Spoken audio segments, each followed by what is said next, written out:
In December 1941, during the brutal siege of Wake Island, one such Grumman F4F Wildcat crash-landed.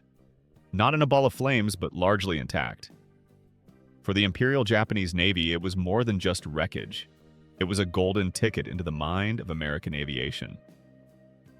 While most aircraft destroyed in combat vanished into twisted, useless debris, this one would be repaired, repainted, and secretly flown in enemy skies. What the Japanese learned from it would quietly alter the course of aerial combat in the Pacific. Wake Island was supposed to be an isolated outpost, but in December 1941 it became a symbol of defiance. Just days after the attack on Pearl Harbor, Japanese bombers roared overhead, hammering the airfield where VMF-211's handful of Wildcats waited.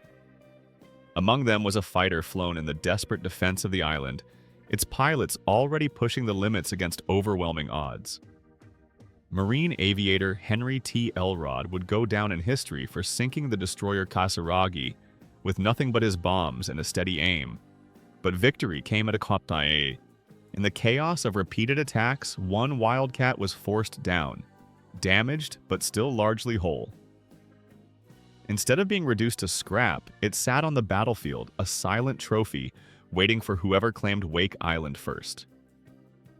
When the Japanese finally seized the island, that aircraft became theirs, setting the stage for one of the rarest intelligence windfalls of the Pacific War. When Japanese forces swept across Wake Island, they didn't just claim territory, they claimed a prize no intelligence officer could have imagined. Amid the wreckage of burned-out hangars and shattered planes, the Wildcat stood out. Wings bent but not broken, fuselage battered but intact. For the Imperial Japanese Navy, this was an extraordinary find. Most enemy aircraft recovered in war were little more than twisted metal, useless for anything but scrap. But this was different. Here was a complete American carrier fighter, a machine they could study, measure, and even bring back to life. The decision was swift. The airframe was crated, shipped across the sea, and delivered into the hands of Japan's top aviation engineers. What began as a battlefield wreck was about to become the centerpiece of a secret program to unlock America's aerial secrets. In Japan, the captured Wildcat was treated less like a relic of war and more like a puzzle to be solved. Technical crews, likely under the guidance of Mitsubishi engineers, worked methodically to restore it using reverse-engineered parts and whatever substitutes their factories could produce. Once reassembled, the fighter shed its American stars for the crimson Hinomaru, the mark of the rising sun. In controlled test flights, Japanese pilots put the Wildcat through its paces, recording every detail: speed, climb rate, maneuverability, and firepower. They quickly confirmed what their combat squadrons already suspected. The Wildcat couldn't match the Zero in speed or agility, but it was far tougher. Self-sealing fuel tanks, armor around the cockpit, and a frame that could soak up punishment made it a survivor. And its 650 caliber Browning machine guns delivered a relentless punch. Slower to overheat, more durable in sustained fire. For Japan's war planners, this was more than curiosity. It was a revelation. The Wildcat's trial flights did more than fill out technical charts. They reshaped the way Japanese pilots were told to fight. Test data confirmed that prolonged, turning dogfights played straight into the Wildcat's hands, where its armor and firepower could outlast the lighter Zero. The new orders were clear.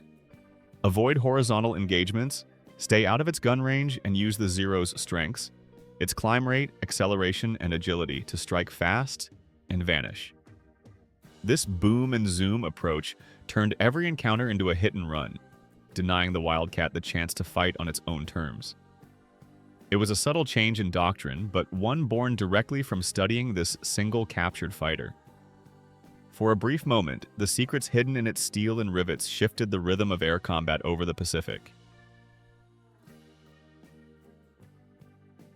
By 1943, the trail of the captured Wildcat went cold. No further records mention its flights, its maintenance, or its fate.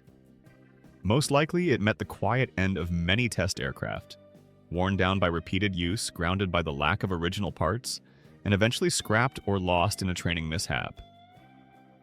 Yet for the short time it lived under foreign markings, it was far more than a trophy. It was a rare bridge between two rival worlds of engineering, giving Japan a first-hand look at America's focus on survivability and firepower over pure maneuverability.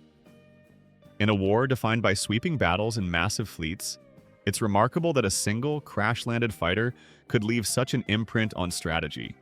Its story is a reminder that sometimes the smallest captures can hold the biggest consequences. The story of the captured Wake Island Wildcat isn't just a curious footnote in aviation history. It's a testament to how even one twist of fate can ripple through an entire war. In the chaos of battle, it was simply another damaged plane. In Japanese hands, it became a classroom, a testbed, and a silent instructor that whispered lessons about American engineering to those who listened. For a brief, secretive chapter, it flew under the banner of its enemy, shaping tactics and sharpening the edge of those who would face its kind again. And while the Wildcat itself has long since vanished, the knowledge it gave, and the strategic shifts it inspired, remain part of the unseen currents that shaped the Pacific Air War. Sometimes, the most valuable victories aren't the ones won in the open sky, but the ones earned in the shadows.